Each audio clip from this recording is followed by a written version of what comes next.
हो यहीँनिर मिसअन्डरस्ट्यान्डिङ भन्छु म यहीँनिर नबुझेको अथवा बुझ बसाएको भन्छु म कुरा के हो भनेदेखि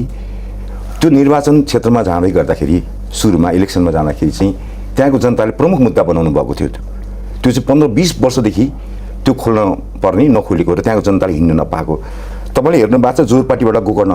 मन्दिर हुँदै तपाईँको त्यो सुन्दरी सल्चमा जाँदाखेरि चाहिँ बाटो जम्मा 2 लेनको बाटो छ अल्टरनेट बाटो भने त्यो कोरिडोर नै हो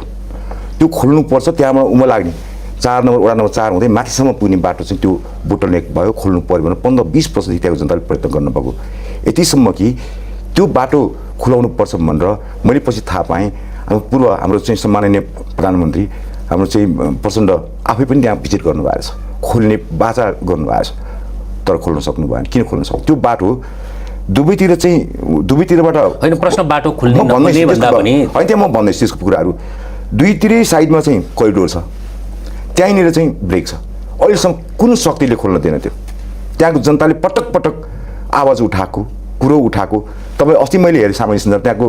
पूर्व सांसदहरूले पनि कुरो उठाएको तर खुल्न सकेन किन खुल्न सक्छ त्यही खुलाउने कुरालाई चाहिँ मैले 3 महिनादेखि प्रयत्न गरिरहेको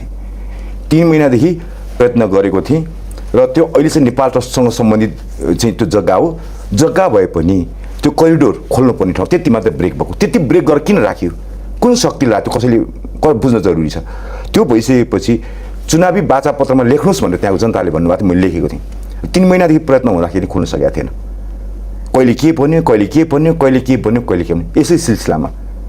म चाहिँ सामान्य प्रधानमन्त्रीसँग मेरो भेट भएको थियो र मैले कुरा राखेँ काम यसरी भइरहेछ भनेर त्यहीँबाट सामान्य प्रधानमन्त्रीजीको कार्यालयबाट चाहिँ समन्वय भएर त्यो तत्काल खोल्ने भन्ने कुरो भएर त्यहीँबाट उपत्यका नगर विकास प्राधिकरणको प्रमुख त्यसपछि अधिकार सम्पन्न बागमतीका चेयरम्यान त्यसपछि भौतिक पूर्वाधार मन्त्रालयको चाहिँ मन्त्रीजीको प्रमुख सल्लाहकार त्यहीँबाट कल भएर म सही त्यहीँ तत्कालै खोल्ने भनेर समन्वय गरेर चाहिँ त्यहाँ गएको म त्यहाँको जनप्रतिनिधिको हिसाबले गएको म त्यहाँ सरकारी डोजर छ सरकारी चाहिँ कार्यालयका चाहिँ प्रमुखहरू छन् जो चाहिँ अधिकार क्षेत्रभित्र रहेको अहिलेसम्म खोल्न नसकेको तत्काल खोल्नुपर्छ भन्ने र ढिला भयो भन्ने हिसाबले खोल्न गएको म एक्लै गएको थिएँ म त प्रतिनिधि हिसाबले गएको थिएँ र त्यहाँनिर खोल्न सुरु गरिसकेपछि त्यहाँका अधिकार सम्पन्न बागमतीको प्रमुख त्यसपछि केबिडिएको चाहिँ हाकिम भएर चाहिँ खोल्न लागेको अवस्थामा चाहिँ सुरु भइसकेपछि एकजना नेपाली सेना क्याप्टेन साहब आउनुभयो र उहाँलाई केही समय चाहिँ त्यो सूचना त्यहाँ खोल्न आउँदैछ भन्नेको सूचना केही मिनट 2-3 मिनट पछि मात्रै